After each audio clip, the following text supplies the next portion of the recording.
माझ्या मते तो इतिहास आहे आता. म्हणजे टाइम्स ऑफ इंडियाचं ते मोस्ट डिझायरेबल मेन वगैरे यायचं आय गेस खूप आधी. ते आता नाही आहेत. तर मला त्यामध्ये काही मिळतही नाही आणि ते बंदच झाले आहेत. तर माझ्या मते ती कॅटेगरी पण गेली आहे आता. May be.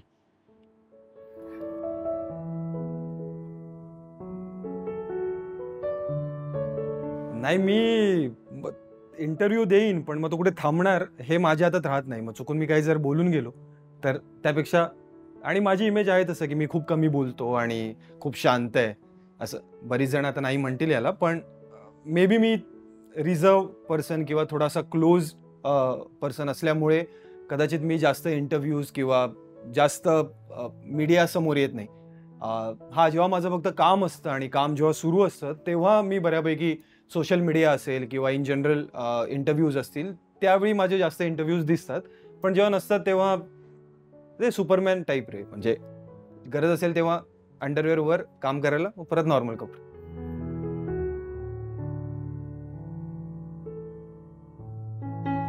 मी असं म्हणेन की ते बाय ॲक्सिडेंट होतं. म्हणजे सगळ्यात आधी असं झालं होतं की मी एक 7वीत होतो आणि रस्त्यावर गल्ली क्रिकेट जे आपण खेळत होते, मी खेळत होतो. तेव्हा मला ऑल ऑफ अ सडन एक सर होते शारदाश्रममधले. त्यांनी मला विचारलं होतं की "तू मालिकेमध्ये काम वगैरे करशील का?" मी फील्डिंग करत होतो. हाईट लांब म्हणजे उंच असल्यामुळे मी आपलं ते शेवटी बाउंडरीचे आहे ते फील्डिंग करतात तसं. पण तेव्हा माझ्याने ते झालं नव्हतं. बहीण लहान लहान होती. घरून मला कोणी घेऊन जाणार नव्हतं शूटिंगला वगैरे. आय गेस अल्फा मराठीचा तो शो होता, जो शाळेतल्या मुलांचा होता आय गेस. त्यासाठी होता एक जेवढं मला आठवतंय. पण त्यानंतर असं या क्षेत्रात यायचं असं मी कधी विचार केला नव्हता. अ, पण ग्रॅज्युएशन नंतर बेसिकली मी सुरुवात केली या क्षेत्रामध्ये सर्च करायला, की एक्झॅक्टली असतं काय आणि काय करावं लागतं. सो तेव्हा मला कोणीतरी सांगितलं होतं, की अरे एकांकिका वगैरे करायच्या असतात सुरुवातीला, जेणेकरून तुझा बेस पक्का होतो आणि थिएटर खूप महत्त्वाचं आहे. तर म्हटलं कधी करायचं असतं? तर ते म्हणाले होते, की "हे काय कॉलेजमध्ये." तर तेव्हा मी 15वीला होतो. म्हणजे यावरून अंदाज लावू शकता, की मी किती मिस्ड आउट केलंय आणि किती उशिरा सुरुवात झाली आहे माझी. पण बी-एम-एस करताना बिझनेस मॅनेजमेंट जेव्हा माझं सुरू होतं, तेव्हा प्रेझेंटेशन्स वगैरे द्यावे लागतात मुलांसमोर आणि अख्ख्या वर्गासमोर, क्लासरूमसमोर. सो तेव्हा मला असं वाटलं, की अरे यार, हे सगळे बसलेत समोर, ते ऐकतायत माझं. मी पाठ करूनच आलोय इंग्लिश, कारण वर्नॅक मुलगा मराठी माध्यमातून शिकलेला. पण हे ऐकतायत माझं, सो आय गेस हे ऐकतायत, तर आपण थोडं यामध्ये ट्राय करायला हवं. मग टी-वाय जेव्हा संपत आलं, त्यानंतर मी सुरुवात केली शोधायला. मग आपल्या आजूबाजूचे ग्रुप्स शोधून, त्यांच्यामध्ये छोटी-मोठी कामं करून, एकांकिका करून, एकपात्री, द्विपात्री, दीर्घांक तसं करत मग तो एक स्ट्रगल सो कॉल्ड जो शब्द आहे आजकाल, तो सुरू झाला.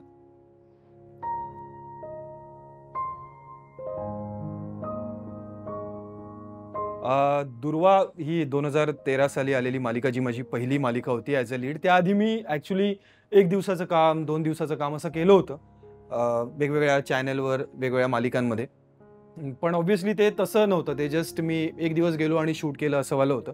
पण त्यावेळी मला बऱ्याच जणांनी सांगितलं, जे त्या मालिकेत काम करत होते किंवा टेक्निशियन्स असतील, की "हे नको करूस." मला तेव्हा त्याचा अर्थ नव्हता कळला, की हे का म्हणतायत यार, मला करायचं आहे आणि तुम्ही काय म्हणता नको करू? मी एवढे एकांकिका वगैरे केल्या आहेत. मला शिकायचं आहे, मला कॅमेऱ्यासाठी काम करायचं आहे. पण जेव्हा दुर्वा आली माझी पहिली मालिका, अ, त्यानंतर मला असं मला स्वतःलाच ते उत्तर मिळालं, की येस कदाचित ते बरोबर बोलत असतील. मे बी त्यांनी कुठेतरी ते पोटेन्शियल पाहिलं असेल कदाचित, ज्यामुळे ते तसं म्हणाले असतील.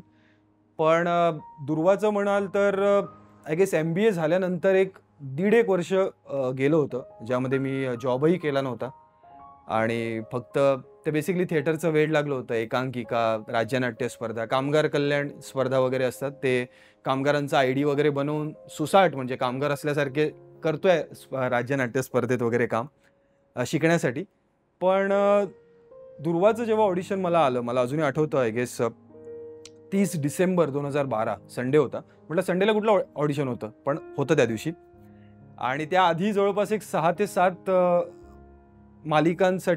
मालिकांमध्ये माझं ॲज अ लीड म्हणून रिजेक्शन झालं होतं. सो मला असं होतं, की यार मला वाटत नाही, की मी कदाचित अजूनही तो हीरो मटेरियल किंवा जे लागतं ॲज अ लीड म्हणून किंवा मुख्य पात्र म्हणून ते अजूनही नाहीये. पण माझं नशीबच मी म्हणेन, की नितीन वैद्य, दशमी क्रिएशन्सची पहिली मालिका होती ती आणि मी आज महाराष्ट्रासमोर आहे याचं क्रेडिट सगळं जातंय ते फक्त नितीन वैद्य आणि स्टार प्रवाह यांना. कारण स्टार प्रवाहावरती मालिका होती आणि नितीन सरांनी जर तेव्हा बॅकअप केलं नसतं, आय डोंट नो त्यांचं विजन काय होतं, की त्यांना असं वाटत होतं की केशव हा करेक्ट करेल आणि त्यांनी खूप बॅकअप केलं इन त्यांच्या रिस्पेक्टिव्ह मीटिंग्स वगैरे ज्या होतात चॅनलच्या वगैरे. आणि मग ती मालिका आली आणि 1164 भाग ती चालली. सो येस, असा एक दुर्वाचा किस्सा आहे.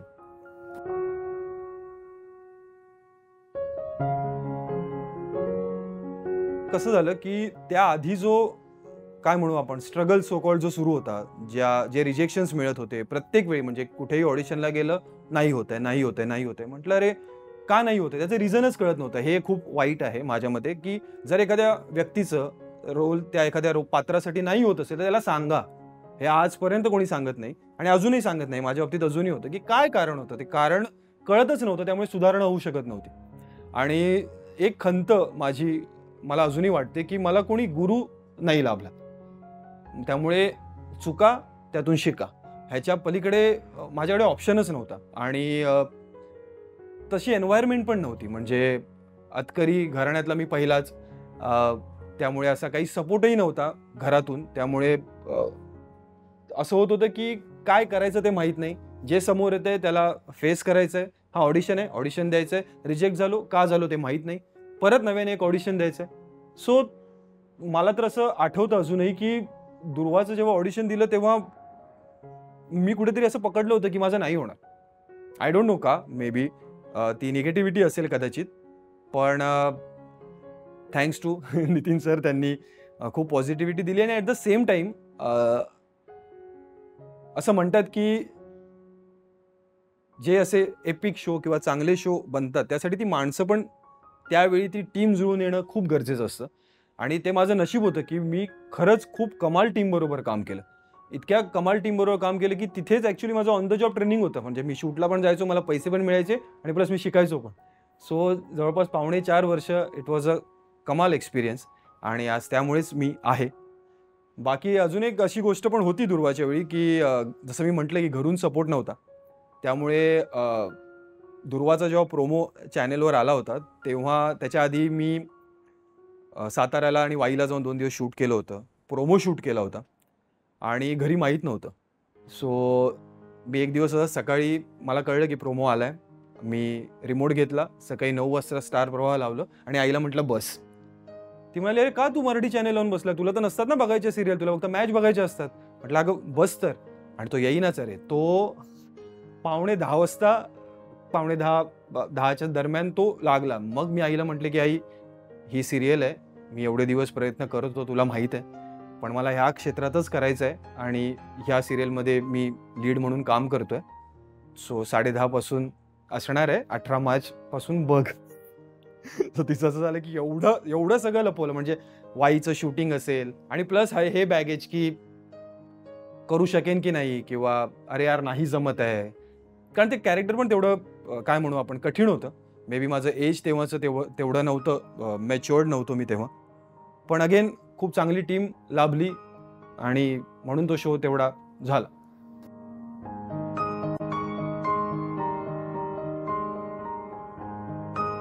मी पर्पजली तो थॉटच ठेवला होता, की जे आधी केलंय किंवा जे आधी आपण, म्हणजे माझं असं एक म्हणणं आहे, की प्रत्येक कॅरेक्टरला एक प्रोफेशन असलं पाहिजे. जे कुठलं कॅरेक्टर तू करत असशील त्याला जर एखादं प्रोफेशन असेल ना, तर त्याच्या मॅनरिझम, त्याची बोलण्याची ढब असेल, वागण्याची पद्धत असेल, विचार करण्याचा थॉट प्रोसेस वगैरे सगळं असेल ना, तो ऑटोमॅटिक जर एक प्रोफेशन लावलं तर ते व्यवस्थित होतं. मग दुर्वामध्ये तो एक पॉलिटिशियन असेल, कार्यकर्ता. अंजली माझी दुसरी मालिका होती, त्यात तो डॉक्टर होता. सारे तुझ्यासाठीमध्ये तो क्लासिकल सिंगर होता. फुलाला सुगंध मातीचा मध्ये तर तो 8वी शिकलेला एक मिठाई करणारा मुलगा होता आणि आता कोण्या राजाची गतू राणीमध्ये तो एक पत्रकार होता. सो मी पर्पजली वेगवेगळ्या प्रोफेशन्सचे कॅरेक्टर्स निवडण्याचा प्रयत्न केला आणि लकीली ते तसे आले माझ्या समोर, जे मला करता आले. पण टेक अवे खूप होते. दुर्वामध्ये म्हणशील तर खूप एक स्ट्रॉंग हेडेड पर्सोना होता त्या कॅरेक्टरचा. तो कदाचित माझ्यामध्ये अजूनही आहे, त्या कॅरेक्टरमुळेच मिळालेला. अंजलीचं म्हणशील तो डॉक्टर होता, खूप प्रॅक्टिकल होता. तो प्रॅक्टिकॅलिटी तिथून आली. सारी तुझ्यासाठीची गोष्टच वेगळी आहे. तो खूप क्लोज टू हार्ट आहे, कारण मला कॉमेडी करायची होती. मला कॅमेऱ्यासमोर कॉमेडी करायची होती. मला कॉमेडी शो करायचा होता. हे एकच कारण होतं तो शो घेण्यामागे. आणि लिटरली त्या शोसाठी मला मठाचं बेस्ट ॲक्टर हे त्या वर्षीचं प्राइजही मिळालं. त्याच्यामागे काही थॉट प्रोसेस नव्हता. म्हणजे जस्ट दॅट की तो शो आला आणि मी तो केला. मी अजिबात त्याच्यामागे दुसरा-तिसरा विचार नव्हता केला. फुलाला सुगंध मातीचा म्हणशील तर ते कॅरेक्टर चॅलेंजिंग होतं माझ्या मते. कारण मी लहानाचा मोठा दादर, प्रभादेवी या भागात झालोय. सो मला असं नेहमी वाटत होतं की गावचा रोल करू शकेन की नाही, अशिक्षित खास करून. तर ते एक चॅलेंज होतं म्हणून ते चॅलेंज म्हणून घेतलं. आणि ते शुभमचं कॅरेक्टर खूपच चांगलं होतं. इट्स व्हेरी खूपच सॉफ्ट हार्टेड पर्सन. आणि सेम अपोजिट जे आता मी केलं कबीरचं कॅरेक्टर. सो प्रत्येक कॅरेक्टरने काहीतरी दिलं, पण मला असं वाटतं की या सगळ्या कॅरेक्टर्सना द्यायला माझ्याकडून काहीतरी होतं. सो माझ्यातलं थोडं थोडं त्यांनी घेतलेलं आहे.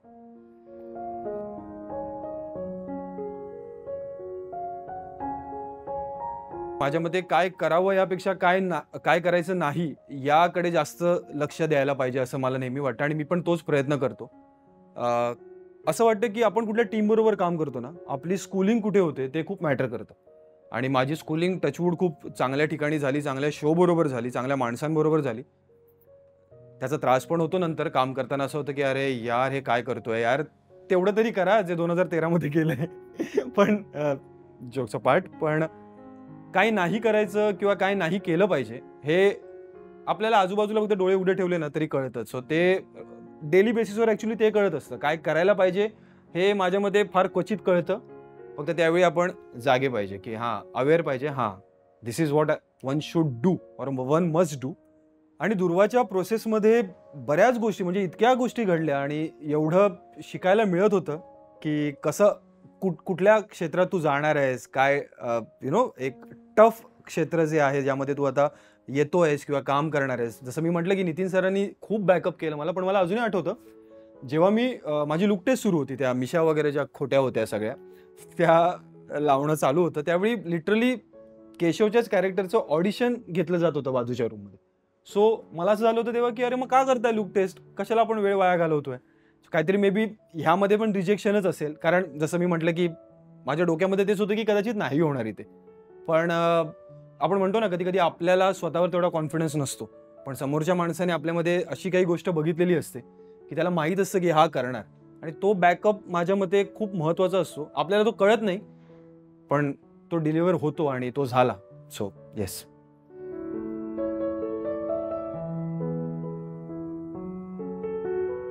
तर ॲक्च्युली त्याचं सगळं क्रेडिट ॲक्च्युली जातं संजय जाधव सरांना. त्यांचं प्रोडक्शन होतं ते. आणि शो ऑथेंटिक व्हावा आणि जे आम्ही डॉक्टर्स होतो त्यामध्ये, जे ॲक्च्युली डॉक्टर्स नव्हतो, ते खरं वाटावं यासाठी आम्हाला रिअल डॉक्टर्स बोलवून काही गोष्टी शिकवल्या होत्या. म्हणजे IV कशी द्यायची किंवा इंजेक्शन कसं द्यायचं, BP कसं चेक करायचं, किंवा CPR ना ते कसं द्यायचं. ह्या सगळ्या गोष्टी त्यांनी एक डेमो दाखवला होता की जर जेव्हा सीन करायची वेळ येईल, जी येणारच होती, सो ती खूप ऑथेंटिक व्हावी.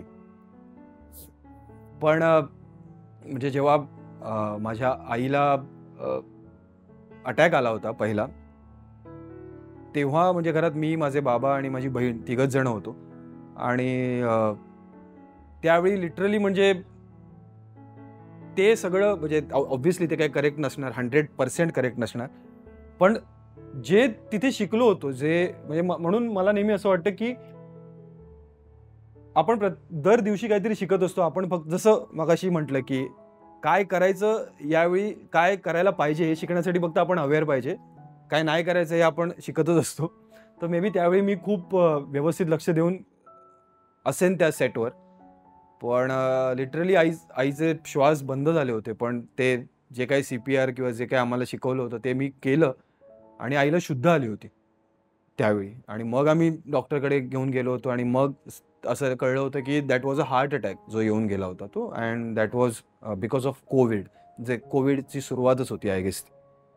सो येस, म्हणजे थँक गॉड मी त्या दिवशी शूटिंग नव्हतं आय गेस. ते आम्हाला एक दिवस असं सेटवर बोलवलं होतं जस्ट शिकण्यासाठी.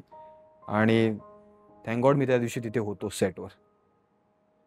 खूप गोष्टी म्हणजे आपण नेहमी म्हणतो की अरे ह्या कॅरेक्टरने हे दिलं, या कॅरेक्टरने ते दिलं, पण नकळत एखादी गोष्ट आपल्याला काय शिकवून जाते. कारण त्यावेळी मला माहिती आहे मी 100% करेक्ट करत नाहीये, पण दुसरं कोणी करणारं पण नाहीये. आणि जेवढं येतंय ते हेच आहे. म्हणजे मला कळत होतं की मी कुठे घेऊन जाऊ शकत नव्हतो, कारण ब्रीथिंग नव्हती सुरू. सो मी काय करणार होतो? सो मला जेवढं येत होतं, तेवढं मी करण्याचा प्रयत्न केला आणि लकीली त्यावेळी तिला परत शुद्ध आली आणि इव्हन डॉक्टर्स पण म्हणाले, की हे कसं वगैरे झालं. तर तेव्हा त्यांना सांगावं लागलं होतं. तेव्हा त्यांनी फार घाण लूक दिला होता मला. पण ठीक आहे, आता ते केलं होतं.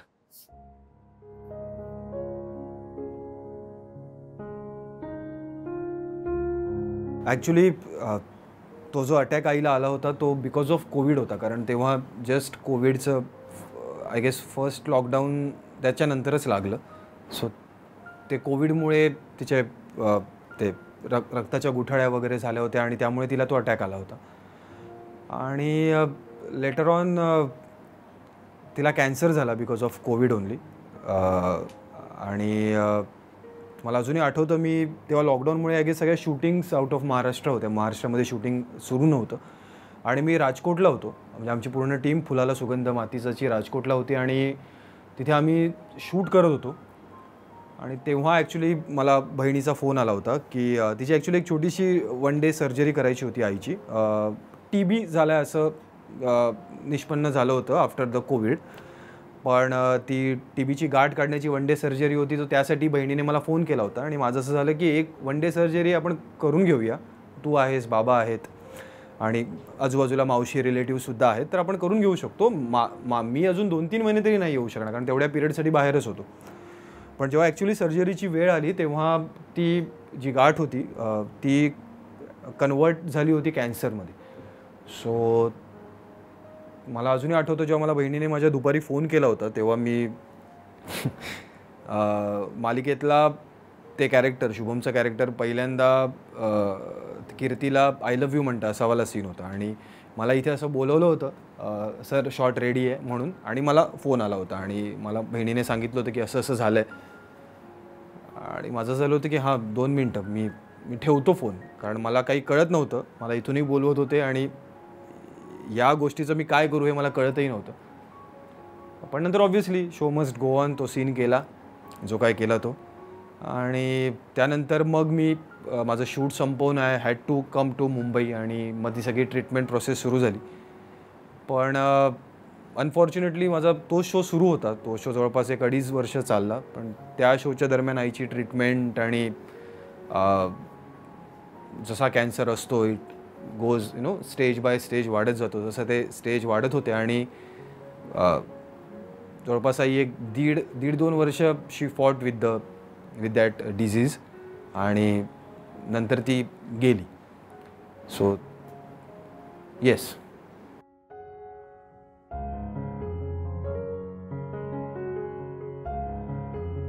हां, कारण काय झालं होतं, की मी, बहीण, बाबा, आई असं आम्ही चौघांचं कुटुंब. बाबांना मी पाठवू शकत नव्हतो. बहिणीलाही मला नव्हतं पाठवायचं. सो मी म्हणतो ना, की माझ्यावर होतं ते सगळं. सो मीच डॉक्टरांशी एकटाच भेटायला गेलो होतो. आणि माझी पहिली मीटिंग होती. म्हणजे मी जस्ट टेस्ट केल्या होत्या. ते रिपोर्ट्स हातात आले होते. ज्या रिपोर्ट्सवर काय लिहिले कळतही नव्हतं. आणि ते रिपोर्ट्स घेऊन मी डॉक्टरकडे गेलो होतो आणि डॉक्टरांनी मला पहिल्या मीटिंगमध्ये सांगितलं होतं, की तुमच्याकडे 1.5 वर्ष आहे. मी म्हटलं होतं, की डॉक्टर अहो पहिली मीटिंग आहे, तुम्ही मला डायरेक्ट शेवटचं सांगताय. ते म्हणाले होते, की नाही पण हे असं आहे, जे आहे ते आहे. कारण मग त्यांनी पूर्ण प्रोसेस सांगितली, की ते कशामुळे झालं आणि कसं कोविडमुळे इम्युनिटी सिस्टीम डाऊन झाली आणि मग आपल्या शरीरातला एखादा आजार बाहेर आला. तो अनफॉर्च्युनेटली हा होता. पण त्यातही ते डॉक्टर एक गोष्ट म्हणाले होते, की 1.5 वर्ष आहे हे मी तुला सांगतोय, पण जर तुझी आई सचिन तेंडुलकर असेल, तर मग तू ॲव्हरेजचं टेन्शन घेऊ नकोस. माझं असं झालं होतं, की सचिन तेंडुलकरच नाहीये. ती थोडीशी घाबरी होती, थोडीशी भित्री होती. आणि त्याला रिझन पण होते बेसिकली, कारण आईच्या बाबांना सुद्धा कॅन्सर होता. पण तो खूप लेटर स्टेजमध्ये कळला होता आणि त्यामुळे ती एक भीती असते आणि आपण म्हणतो, जे आपण कोविडमध्येही पाहिलं, लोक भीतीनेच ॲक्च्युअली घाबरूनच बळी पडले त्या गोष्टीला. सो ती एक भीती पण होती, तो आजारही तसा आहे. पण यात तिने शी फॉट जेवढं तिला जमलं आणि जेवढं जमेल त्यापेक्षा जास्त, कारण ते आम्ही बघितलं. मी असेल, बहिणीने असेल, बाबांनीही पाहिलंय. पण एका पॉइंटला ते त्या डिसीजने ओव्हरकम केलं. तिच्या विल पॉवरला असेल किंवा तिच्या पूर्ण शरीराला असेल. आणि मग त्यानंतर ती गोष्ट घडली, जे डॉक्टर म्हणाले होते तसंच घडलं. आणि ते मला कळत नाहीये की वा डॉक्टर म्हणू की असं.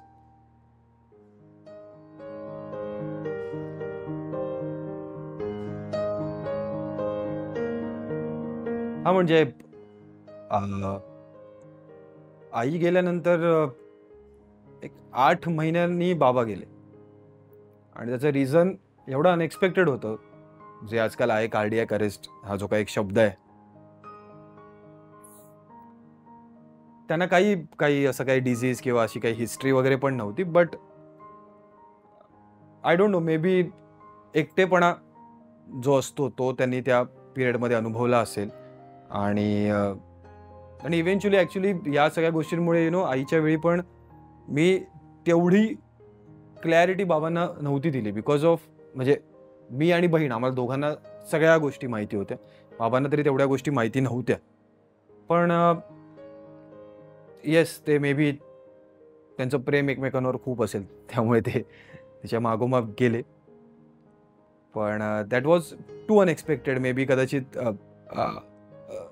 एखादी व्यक्ती जेव्हा आजारी असते तेव्हा आपल्याला माहीत असतं की कधीतरी ही गोष्ट होणार आहे, किंवा आपल्याला त्याचा अंदाज दिलेला असतो कोणीतरी. पण असं अनएक्सपेक्टेड गोष्ट होणं, इट्स व्हेरी सॅड बेसिकली. पण येस, जे व्हायचं ते होतं. म्हणजे मी तरी ते गावी होते बाबा. म्हणजे मला माझ्या चुलत भावाने असं सांगितलं होतं की जेव्हा त्यांना अटॅक आला तेव्हा त्यांनी सांगितलं की मला अटॅक आला आहे. ते बाईकवर बसले, त्या खडबडीत रस्त्यांमधून ते हॉस्पिटलपर्यंत पोहोचले. डॉक्टरला सुद्धा सांगितलं की माझं असं असं असं असं होतंय. सो मच, म्हणजे so strong person. But may be तेवढ्या सुविधा त्यांना तिथे मिळाल्या नसतील, किंवा ती वेळच तशी असेल, I don't no. But he also left.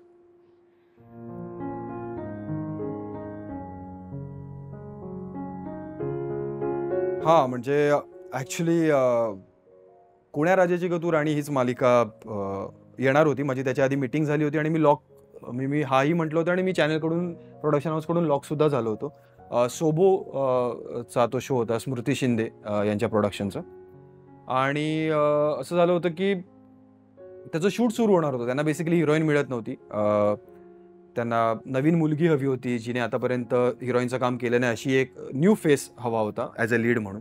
So त्यासाठी ते थांबले होते. आणि ज्या दिवशी हे सगळं झालं मला पहाटे कळलं.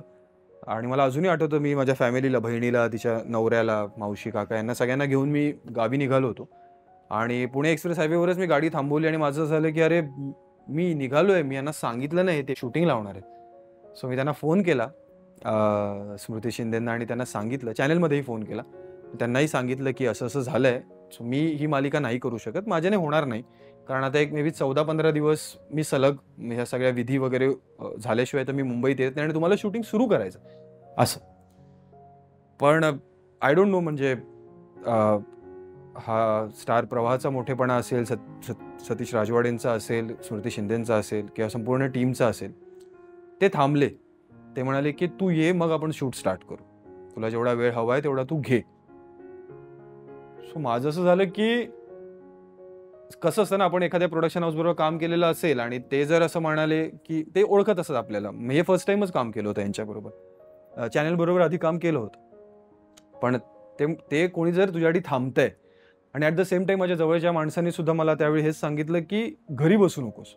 घरी बसणं कदाचित खूप कठीण होईल तुझ्यासाठी. आता तुला काय वाटणार नाही, पण मे बी महिन्याभरानंतर, 2 महिन्यानंतर it will be very difficult. So it's better you take the job. सो त्यानंतर मग मी कुण्या राजाची गतू राणी ही मालिका केली.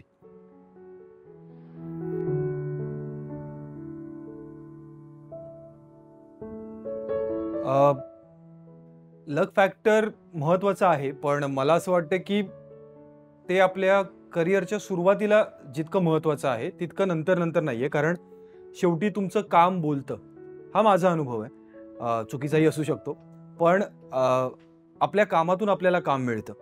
नशिबाचा भाग तेव्हा येतो जेव्हा तुम्हाला कोण ओळखत नसतं. मे बी तुमची पहिली मालिका अजून आलेली नसते किंवा पहिला चित्रपट अजून आलेला नसतो, नाटक आलेलं नसतं, त्यावेळी तो एक लक फॅक्टर खूप महत्त्वाचा असू शकतो. जसं माझ्या बाबतीत झालं, दुर्वाच्या बाबतीत.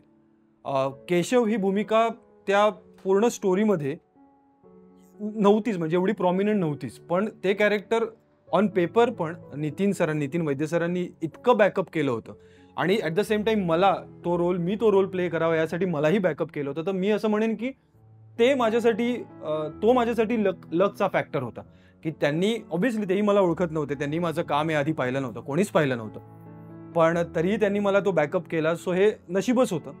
पण ऑब्व्हियसली ते पात्र मिळाल्यानंतर तुम्ही तुमची मेहनत किती दाखवता, मग ते कुठलंही पात्र असो, त्यानंतरच्या मालिका असू दे, मग चित्रपट असू दे, नाटक असू दे किंवा काहीही असू दे, ते तुमची मेहनतच डिसाईड करतं. त्यामध्ये लकचा फॅक्टर थोडासा माझ्या मते कमी होत जातो, जेवढा सुरुवातीला असतो.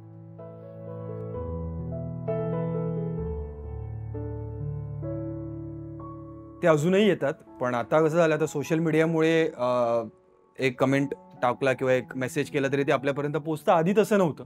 त्यामुळे ते आधीचे अनुभव मला असं वाटतं की ते खूप जवळचे आहेत किंवा मग त्यामध्ये थोडे फनी असतील, थोडे सीरियस असतील.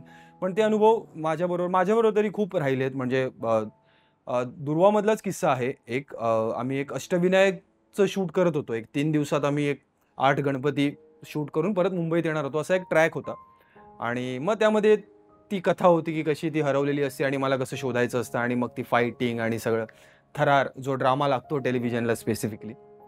तर मला आठवतं आय गेस बल्लाळेश्वरचं मंदिर होतं, तिथे आम्ही शूट करत होतो आणि खूप गर्दी होती आणि आमचं आतमध्ये गाभाऱ्यात शूटिंग होणार होतं. तर ते ॲक्चुअली याच दिवशी अशा 2 घटना घडल्या होत्या की म्हणजे दोन्ही लक्षात राहतील अशा. एक तर अशी होती की आम्ही आत जायच्या आधी फोटोज वगैरे सगळेच काढत होते येऊन, की अरे दुर्वा केशव आले. सो ते फोटो वगैरे काढणं सुरू होतं आणि आम्ही आत गेलो. आम्ही जवळपास 2-3 तास आतमध्ये शूट केलं सगळं. ते आरतीचं वगैरे शूट होतं आणि मग नंतर आम्ही जेव्हा बाहेर आलो, तेव्हा जो फोटो काढत होता, आम्हाला कळत नव्हतं फोटो काढताना, पण कारण तेव्हा तेवढे मोबाईल नव्हते, की बाबा आता कसं प्रत्येकाकडे खूप चांगले मोबाईल्स आलेत. सो तिथे एक एक DSLRवर एक जण फोटो काढत होता आणि आम्ही जेव्हा बाहेर आलो, तेव्हा तिथे त्याचे फोटो ते वॉश करून मस्तपैकी लावून तो विकत होता. मला असं झालं की अरे आमचं कमिशन म्हणजे काय, म्हणजे तू आपले विकतोयस न विचारता. त्याने म्हणजे लोकांसाठी त्याने फोटो काढले आणि तो ते विकत होता. पण त्याच वेळी जेव्हा तो सगळा फनी इन्सिडेंट झाला आणि ते सगळं झाल्यानंतर आमचं तिथलं शूट वाइंड अप होत होतं आणि तरी फोटो काढणं वगैरे सुरू होतं आणि एक फॅमिली आली होती. खूप मोठी फॅमिली होती, जॉइंट फॅमिली असेल. तर त्यात एक काकी होत्या. त्या सगळे असे फोटो काढत होते बाजूला उभं राहून आणि त्या माझ्या बाजूला उभ्या होत्या आणि त्या फोटो जस्ट काढायच्या आधी असं म्हणाल्या की माझा मुलगा तुझ्यासारखा आहे. तर ते मी असं ऐकलं होतं की तुझा मुलगा सेम माझ्या मुलासारखा आहे.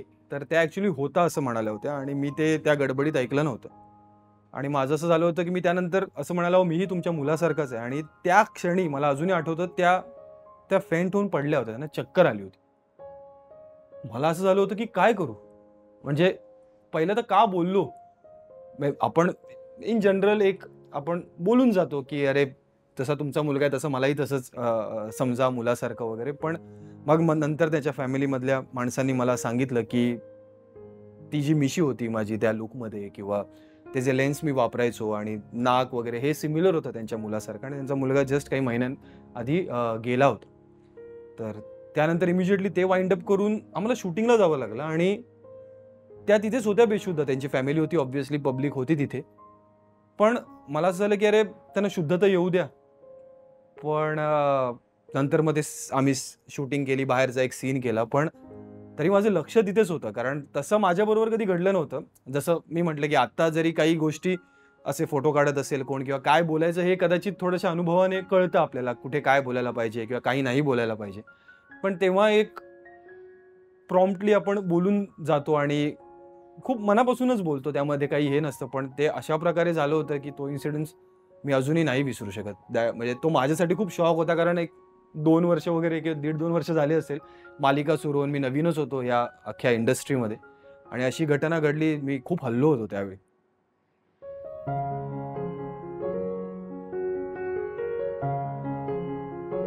टचवूड मला तरी अजूनपर्यंत असं ट्रोलिंगला मी फेस केलेलं नाहीये. पण मला नेहमी असं वाटतं की कामाबद्दल बोललं तर ठीक आहे, कारण त्याच्यामध्ये सुधारणा होऊ शकते. पर्सनल लाईफमध्ये जेव्हा या गोष्टी घुसायला लागल्यात, कारण कसं झालंय ना, आता खूप सोपं झालंय. डेटा पॅक भारतामध्ये स्वस्त आहेत, त्यामुळे हे सगळं मे बी झालं असेल.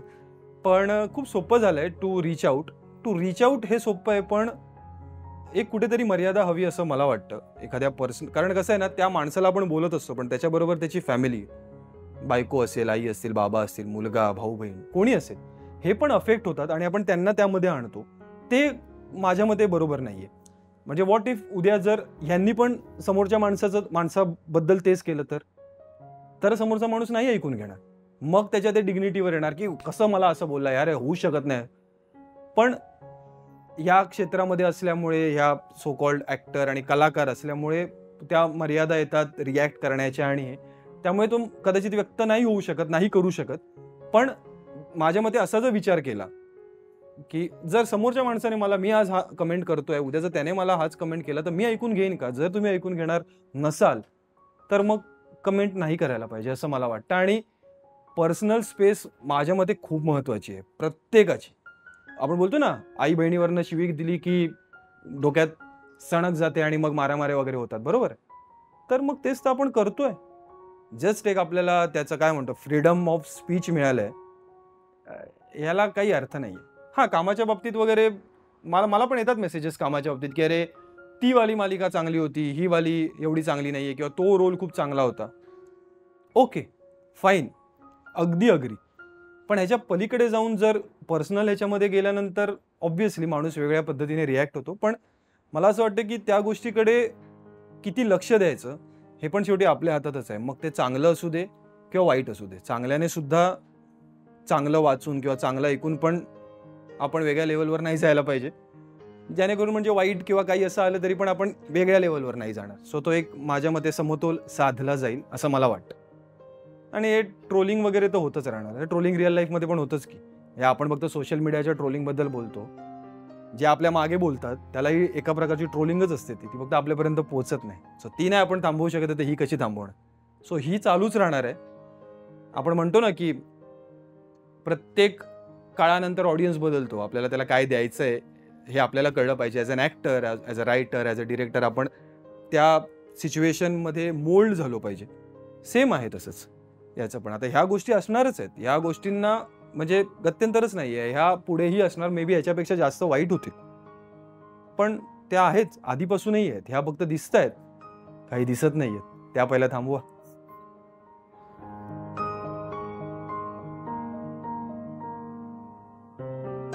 हा, म्हणजे मी त्याला बेसिकली ट्रोलिंग म्हणतो. बॅकबिचिंग हा करेक्ट शब्द आहे डिक्शनरी वाईज. पण मला ते पर्सनली नाही पटत. मला असं वाटतं की 24 तास आहेत बरोबर आपल्याकडे. झोपता तुम्ही त्यातले 6-7 तास. कामं असली तर 12 तास, 13 तास जिथं म्हणजे शिफ्ट असतेच. जे या क्षेत्रामध्ये काम करतात त्यांना ते कळतच असेल. ह्या सगळ्यामध्ये ह्या बाकीच्या गोष्टी करायला वेळ जो मिळतोय त्या वेळेचा काही फायदा नाही आहे. त्यापेक्षा मला असं वाटतं की इट्स बेटर आपण आपल्यावर फोकस करायला पाहिजे. कोण काय करतंय, मी पर्सनली तरी माझं असं म्हणणं आहे की हा, सगळेच बोलतात, मग आपण त्याच्याबद्दल चर्चा करतो, मग त्या चर्चेतून जजमेंट्स व्हायला लागतात. मग लोक ज्याच्याबद्दल अरे हे असं असेल म्हणून हे असं असेल. का जर एखाद्याबद्दल एखादी गोष्ट जाणून घ्यायची आहे, कन्फ्रंट करायची आहे, फोन करा आणि विचारा, यार मला तू माझ्याबद्दल असं बोलत होता, यार तुझ्याबद्दल असं बोलत होता, तू ऐकलंयस का? तू बघितलंयस का? एवढं सोपं आहे. आणि आपण म्हणतो ना की अरे आपल्याकडे फोन आले आहेत, एवढं सगळं सोशल मीडिया इझी झालंय. मग काय फक्त सोशल मीडिया इझी झालंय, फोन कठीण झालेत का? फोन तेच आहेत, नंबर तेच आहेत. आता तर आउट गोईंग पण फ्री आहे यार, फोन करायला काय आहे? म्हणजे मी कुठल्या तरी पॉडकास्टमध्येच ॲक्च्युली एक हॉलिवूडचाच ॲक्टर आहे, त्याचं कोट ऐकलं होतं, बघितलंही होतं की I don't no me correct बोलतोय की नाही, की if you have my number and you have problem with me, call me. If you don't have my number, then you don't know me enough to have problem with me. As simple as that. मग कोणी अधिकार दिला बोलण्याचा? So हे जे insider जे काय आपण म्हणतोय त्या गोष्टींमध्ये खूप वेळ जातोय. तो वेळ माझ्या मते जर प्रत्येकाने करेक्ट दिशेने यूज करायचं ठरवलं ना, तर I don't think so. Everyone has talent, everyone has talent. म्हणजे असं नाही की कोण टॅलेंटेड आहे, कोणी कमी टॅलेंटेड आहे. प्रत्येकाकडे तेवढेच तास आहेत, प्रत्येकाकडे तेवढा 1.5 किलो मेंदू दिलाय. तो कुठे वापरायचा आणि कुठे नाही वापरायचा आणि उगाच कशाला 750-750 ग्राम करून डिवाइड करायचा. एका ठिकाणी दिलाय 1.5 किलो, तो 1.5 किलो वापरूया. आणि मला असं वाटतं की जर करेक्ट वापरला आणि करेक्ट जर ती एनर्जी आपण युटिलाइज केली, सोर्स केली ना, तर no one can stop you. तर म्हणतात ना की जर एखाद्याला हरवायचं असेल तर तो स्वतःच हरवत असतो त्याला. जर त्याने हे सगळं साईडला ठेवून फक्त फोकस आणि डिसिप्लिनने काम केलं ना, तर everyone has a talent. Everyone, कोणीही असू दे.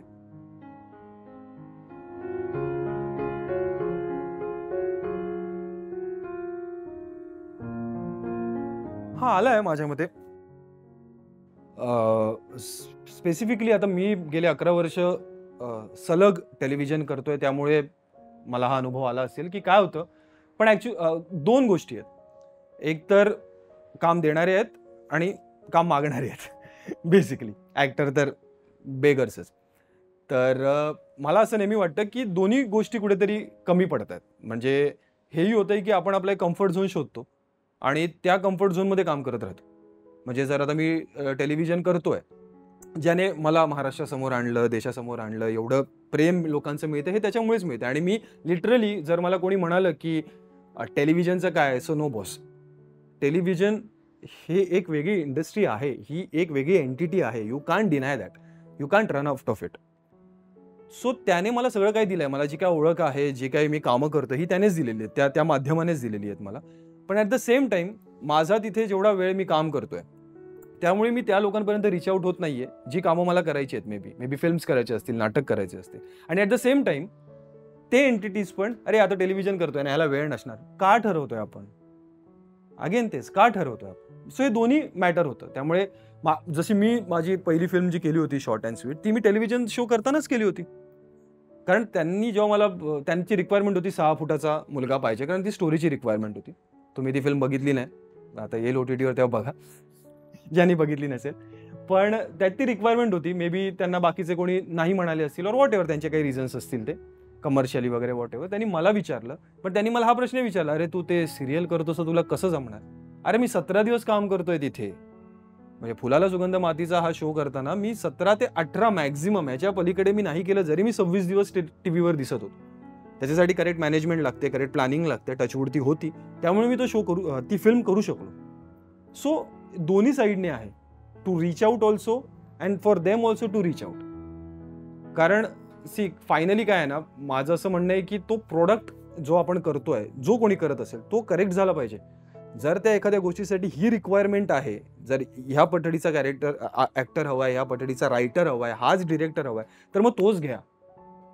कारण एकदाच बनतात गोष्टी, नाहीतर मग एकाच गोष्टी 10 बनत राहतात. त्यापेक्षा एकच बनली पाहिजे आणि ती उत्तमच बनणार. कारण तेवढा टॅलेंट मी डॅम शुअर सांगतो मराठीमध्ये आहे आणि हे कोणीच डिनाय नाही करू शकत.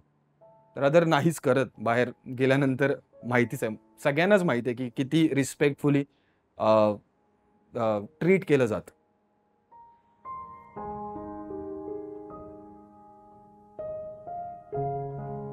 हा वाटतं कुठेतरी, काही प्रमाणात नक्कीच वाटतं. त्याला कारणं पण आहेतच. कारण पहिलं तर म्हणजे स्वतःच्या खूप प्रेमात हे तुम्हाला कुठेच नाही घेऊन जाऊ शकत, असं मला वाटतं. की अरे पास माझ्यासारखा कोणी काय करू शकत नाही. करू शकता एक 5-6 महिने, आता तर खूप कमी झालाय त्याचा टाइम स्पॅन. 5-6 महिने थांबा, कोणतरी तुमची रिप्लेसमेंट असणारच आहे.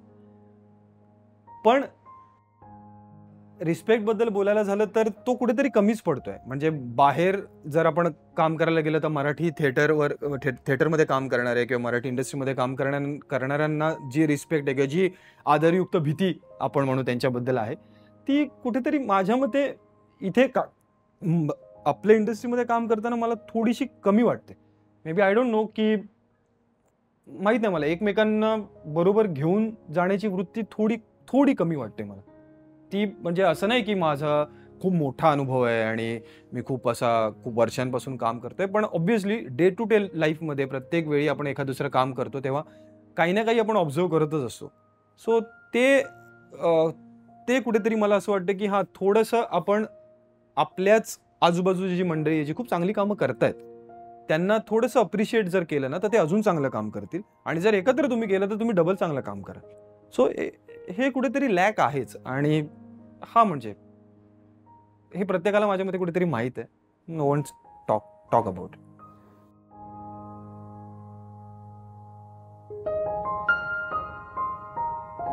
मला नेहमी हा विचार जेव्हा ट्रोलिंग वगैरे होते तो जो काही त्या ज्या काही गोष्टी आजकाल होत आहेत आणि प्रामुख्याने होत आहेत पण माझ्या मते फक्त हा विचार जर कोणी केला की कधी की जे कोणी मराठीमध्ये आजकाल आर्टिस्ट आहेत नुसते ॲक्टर्स नाहीत लेखक दिग्दर्शक कॅमेरामॅन असतील सगळेच बाकीचे मेकअप आर्टिस्ट असतील एव्हरीवन त्यांनी खूप स्ट्रगल करून आज ते त्या लेवलवर पोहोचलेत. म्हणजे जर आता मला 10-11 वर्ष जर माझं उदाहरण द्यायचं आलं का दुसऱ्याबद्दल बोलायला नको माझंच बोलतो लफडा नको जर मला जर ती माझी पहिली मालिका मिळालीच नसती तर आज मी सुद्धा त्यांच्यातलंच कोणतरी असतो मे बी. सो हा जो स्ट्रगल आहे ना हा स्ट्रगल खूप आहे त्यांनी खूप मेहनत घेतली आहे तिथे पोचायला. इथे काम करणं हे सोपं नाहीये. म्हणजे जिसको कुछ नाही आता वो ऍक्टिंग कर लेगा असं नाहीये. पाठांतरापासून सुरुवात होते. पाठांतर अगर जिसको कुछ नहीं आता वो पाठांतर भी नहीं कर सकता. सिंपल आहे. सो खूप कठीण आहे.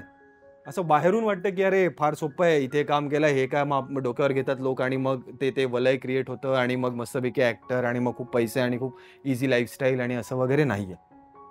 हे खूप डिफिकल्ट आहे आणि त्या डिफिकल्ट प्रोसेसमधून प्रत्येक जण गेलंय. मराठीमध्ये तर माझ्या मते इतका टॅलेंट आहे ना की त्यांचा स्ट्रगल प्रत्येकाचं जर पकडलं ना तरी तो इतका वास्ट आहे.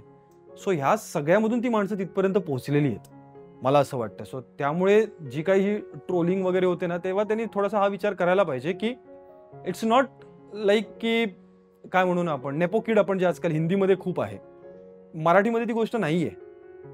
तू कोणाचा मुलगा असशील नसशील you have to prove yourself because there is immense talent. So they are also proving जे स्ट्रगल करून इथपर्यंत पोहोचले जे चाळीत राहत असतील 10x10 मध्ये राहत असतील आज ते कुठेतरी बिल्डिंगमध्ये राहत आहेत गाडीमध्ये फिरत आहेत त्यांनी काहीतरी स्ट्रगल केलं असेल ना तिथपर्यंत पोहोचायला. सो त्या स्ट्रगलचा नेहमी रिस्पेक्ट पाहिजे. सो हा मुद्दा माझ्यामध्ये त्या रिस्पेक्टच्या गोष्टीशी पण येतो. रिस्पेक्ट हा असलाच पाहिजे. कोण तिथे कसं पोहोचलंय ह्याचं जर आपण भानच ठेवणार नसू तर मग आपल्या स्ट्रगललाही का कोणी एखादा इम्पॉर्टन्स देईल आणि का द्यावा. मग तिथून होते इनसाइडर ट्रोलिंग की अरे याला त्या तिथल्या मालिका मिळतात. हो मिळतात. 1164 भाग केलेत पहिल्या मालिकेचे 1164 आणि ते सगळ्यांनी मिळून केलेत. त्यामध्ये माझा एवढूसाच वाटा होता पण तो होता. तो स्ट्रगल खूप मजा हा असा प्रत्येकाचा आहे आणि स्पेशली मराठीमध्ये बघा ना म्हणजे ऑलवेज कोणी कितीतरी लोक असे आहेत जे कुठून आले त्यांचा प्रवास कुठपर्यंत आहे. म्हणजे प्रत्येकाची एक फिल्म होईल रे प्रत्येकाची एक ऑटोबायोग्राफी होईल आणि ती खूप चालेल असं मला वाटतं जर प्रत्येकाचं पकडलं तर.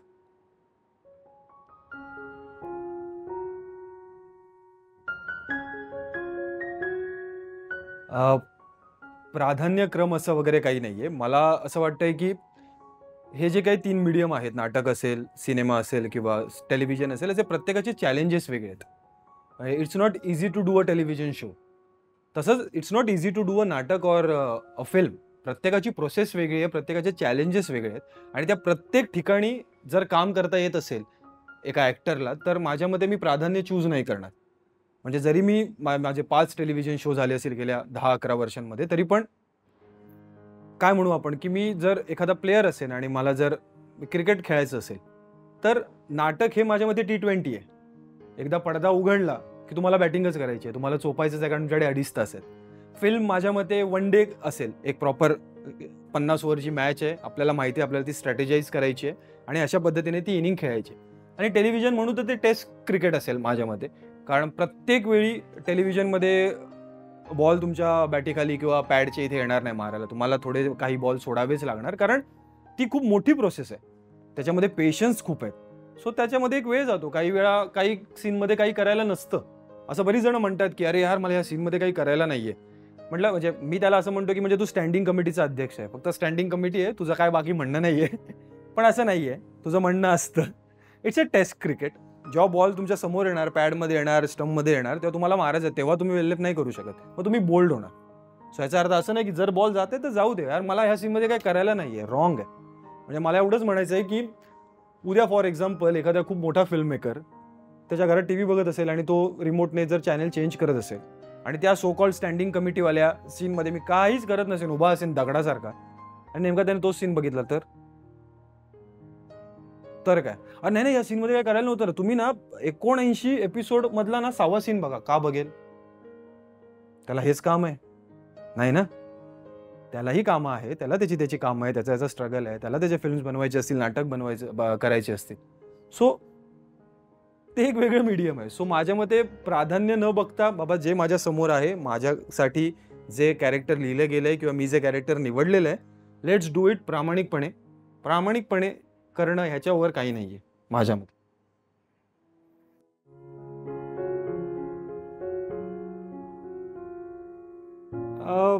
मला असं वाटतं की प्रत्येक गोष्ट, म्हणजे ही माझ्या फिल्मच्या वेळेच्या प्रोसेसमधूनच्या अनुभवातून सांगतो. एकच फिल्म केली त्यामुळे जास्त मोठा आणि दांडगा अनुभव नाहीये. पण प्रत्येक फिल्म विकण्याची मार्केटिंग स्ट्रॅटेजी सेम नसली पाहिजे. ती सेम असून कशी चालेल? Everyone doing same kind of interviews, everyone is doing same kind of a PR, आणि मग आपण म्हणतोय की ते लोकांपर्यंत पोहोचत नाहीये. ते लोकांना, आय नो बजेट प्रॉब्लेम्स असतात आपले, मध्ये आपल्याला लिमिटेड कन्स्टंट बजेटमध्ये गोष्टी करायच्या असतात, आय कम्प्लिटली अग्री. पण ते लोकांपर्यंत पोहोचवण्यासाठी माझ्या मते अजून स्किल्ड माणसं असायला पाहिजेत.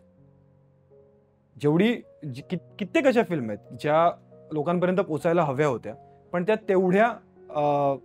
तेवढ्या आपण म्हणू स्पीडने किंवा तेवढ्या रेंजमध्ये पोहोचल्या नाहीत, लोकांनी त्या पाहिल्या नाहीत.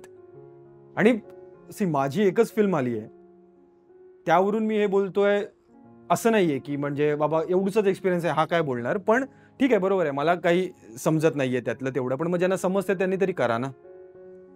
त्यासाठी एक बजेट ठेवला जातो, एक वेगळा मार्केटिंगचा किंवा पब्लिसिटीचा एक बजेट ठेवला जातो. मग ज्यांना ज्या गोष्टी कळतायत त्या पोहोचवण्यासाठीच्या, तो प्लीज त्यांनी त्या करा.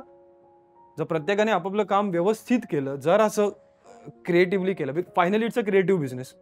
हा बिझनेस जरी असला तरी ह्याला क्रिएटिव्हिटी एक जोडलेली आहे, तर मग everyone has to be creative. तेच ते भेडचाल करून नाही चालणार.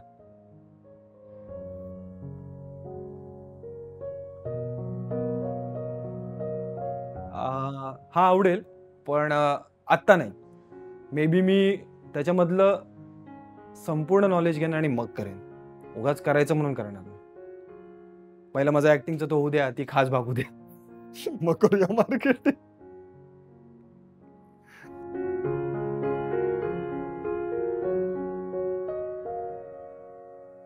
म्हणजे बेसिकली मी मनाच्या विरुद्ध तुमच्या या क्षेत्रामध्ये काम करतोय. त्यांना हे बेसिकली, अरे हे कुठे करतो असं वालं होतं, एवढं शिक्षण घेतलंयस, अभ्यासात पण हुशार आहेस बऱ्यापैकी. पण मी एवढं सांगेन की मी हे निवडलंय, ही माझी जबाबदारी असणार आहे, आणि मी तुम्हाला लेट डाऊन नाही करणार. म्हणजे आज तुम्ही माझ्याबरोबर नाही आहात, पण तुम्ही जिथे आहात तिथून तुम्ही बघताय, तर मी लेट डाऊन नाही करणार. आणि त्यासाठी मला जेवढं करणं शक्य होईल तेवढं मी सगळं करणार. सो असं शेवटी नाही म्हणता येणार की अरे यार तू MBA केलं होतं, तू जॉबच करायला पाहिजे होता. ती वेळ मी नाही येऊ देणार.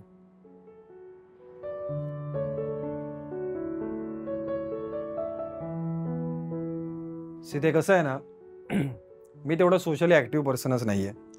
आणि सिंपल एक, मला नेहमी असं वाटतं की काय चालू आहे हर्षद अदकरीच्या आयुष्यात, त्याच्याशी कोणाला काय घेणं देणं आहे. तर मला काय वाटत नाही कोणाला घेणं देणं असावं, आणि असेल तरी ते नसावं. सो ते माझं आपलं छोटंसं, मी कामाच्या स्वरूपातून नक्कीच तुमच्यासमोर येईन, पण काही झोन ते म्हणतो ना आपण कुलूप लावून ती चावी अशा ठिकाणी ठेवल्याची फक्त मलाच माहिती आहे. सो ते तशावाल्या गोष्टी आहेत. पण हा झाला मस्करीचा मुद्दा. पण मला हे नेहमी वाटतं की मी मे बी कदाचित मी ते पर्सनली मानत असेल की I just don't go into a personal zone that fast or that much. कोणाच्याही असतील, माझे मित्र असतील, जवळचे मित्र असतील, I just don't go to it. So maybe ते पण मी स्वतः पण एक्सपेक्ट करतो की इथपर्यंत एक लिमिटपर्यंत ठीक आहे, पण त्याच्या पलीकडे I will see to myself. आणि जसं आपण म्हणतोच की जरी माणसं देह सोडून गेली असली तरी पण ते असतात, त्यांचे आशीर्वाद असतात. सो ते आहेतच. सो ते सगळं बघतायत आणि ज्या काही गोष्टी घडतायत त्या व्यवस्थितच घडतायत.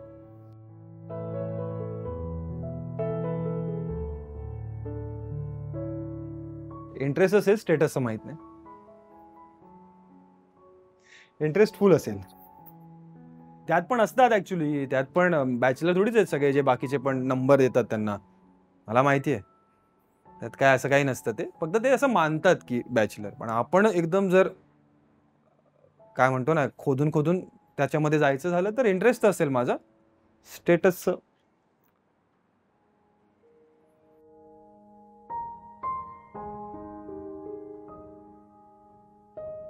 अ, छान वाटतंय. बेसिकली काय होतं ना, की इंटरव्ह्यू जेव्हा आपण करतो किंवा देत असतो, तेव्हा खूप रिपिटेटिव्ह इंटरव्ह्यूज होऊन जातात कधी-कधी. तर ते मी मोस्टली टाळण्याचा प्रयत्न करतो. कारण कसं आहे, जर मी प्रत्येक आठवड्याला आणि प्रत्येक महिन्याला जर इंटरव्ह्यू द्यायला लागलो, तर मग त्याची काय एक्सक्लुसिव्हिटी राहणार?